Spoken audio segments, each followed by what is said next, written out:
Assalamualaikum warahmatullahi wabarakatuh. Kembali lagi di channel Coretan Makna. Teman-teman, kali ini kita akan lanjut untuk latihan soal terkait jabatan pengadministrasi perkantoran bagi teman-teman yang akan mengikuti seleksi P3K maupun CPNS 2024 dan melamar pada jabatan pengadministrasi perkantoran. Silakan simak video ini agar teman-teman bisa mempersiapkan dengan maksimal persiapan seleksi P3K tahun 2024 tahun ini. Sebelum lanjut, bagi teman-teman yang ingin memaksimalkan persiapan mengikuti seleksi P3K tahun ini, teman-teman kami menyediakan e-book Formasi Pengadministrasi Perkantoran, di mana dalam e-book ini teman-teman akan dapatkan materi formasi pengadministrasi perkantoran, latihan soal pembahasan, tryout, kemudian free group diskusi, serta latihan soal untuk kompetensi manajerial, kompetensi sosial kultural, dan wawancara. Tanpa berlama-lama, kita langsung untuk latihan soal pertama. Dokumen yang dipergunakan secara langsung dalam proses penyelesaian pekerjaan kantor disebut dokumen A. Dokumen dinamis, B. Dokumen statis, C. Dokumen pribadi, D. Dokumen biasa, atau E. Dokumen privat. Silakan saya berikan waktu teman-teman untuk menjawab terlebih dahulu. Jawaban yang paling tepat adalah A, yaitu dokumen dinamis. Dokumen dinamis merupakan jenis dokumen yang bisa disimpan dan dibagikan dengan informasi di dalamnya. Kita juga dapat mengenali jenis dokumen ini dengan beberapa karakteristik meliputi dapat diakses dan dibagikan dengan mudah, bisa digunakan secara bersama oleh beberapa pengguna, dan dapat diperbaharui secara terus-menerus. Dokumen dinamis ini digunakan secara langsung untuk proses pekerjaan kantor. Kita lanjut ke soal berikutnya. Salah satu fungsi dilakukan manajemen perkantoran adalah mendeskripsikan tugas dari setiap bidang atau bagian dalam organisasi secara jelas. Hal tersebut merupakan salah satu tujuan dari fungsi A. Pengarahan, B. Pengawasan, C. Perencanaan, D. Pengorganisasian, atau E. Pelaksanaan.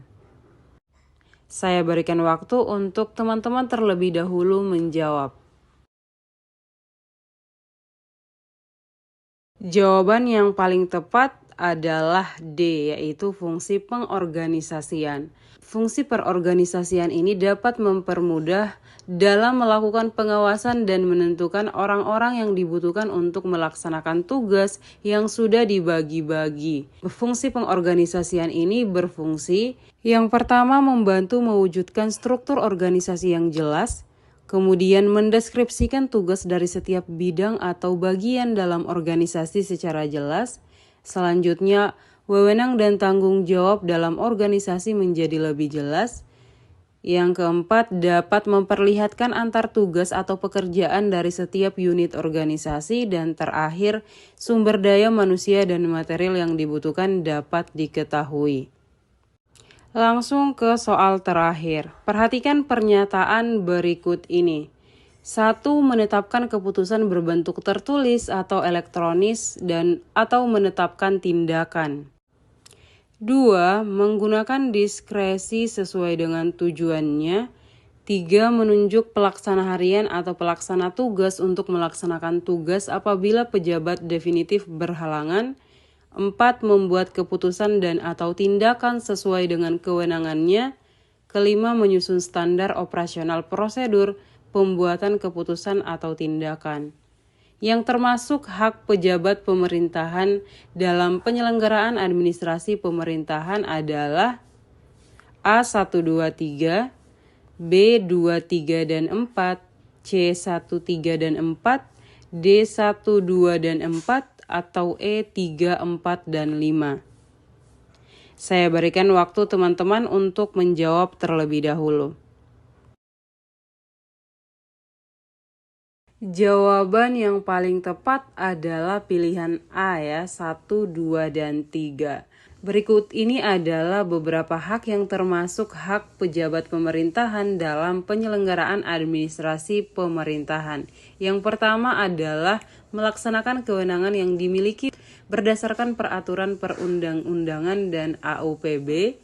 selanjutnya menyelenggarakan aktivitas pemerintahan, kemudian menetapkan keputusan berbentuk tertulis atau elektronik, dan menetapkan tindakan, selanjutnya menertibkan atau tidak menertibkan, mengubah, mengganti, mencabut, menunda, atau membatalkan keputusan atau tindakan, kemudian menggunakan diskresi sesuai dengan tujuannya, selanjutnya mendelegasikan dan memberikan mandat kepada pejabat pemerintahan lainnya sesuai dengan ketentuan perundang-undangan, kemudian menunjuk pelaksana harian atau pelaksana tugas untuk melaksanakan tugas apabila pejabat definitif berhalangan, selanjutnya menertibkan izin, dispensasi, dan atau konsesi sesuai dengan ketentuan peraturan perundang-undangan, selanjutnya memperoleh perlindungan hukum dan jaminan keamanan dalam melaksanakan tugasnya, selanjutnya memperoleh bantuan hukum dalam pelaksanaan tugasnya,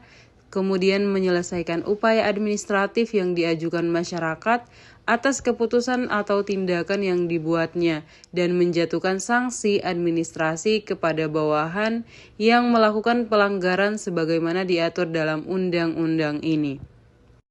Demikian untuk latihan soal kali ini. Bagi teman-teman yang merasa video ini bermanfaat, silakan di-subscribe, nyalakan lonceng notifikasinya juga untuk mendapatkan pemberitahuan jika aku ada update terbaru selanjutnya.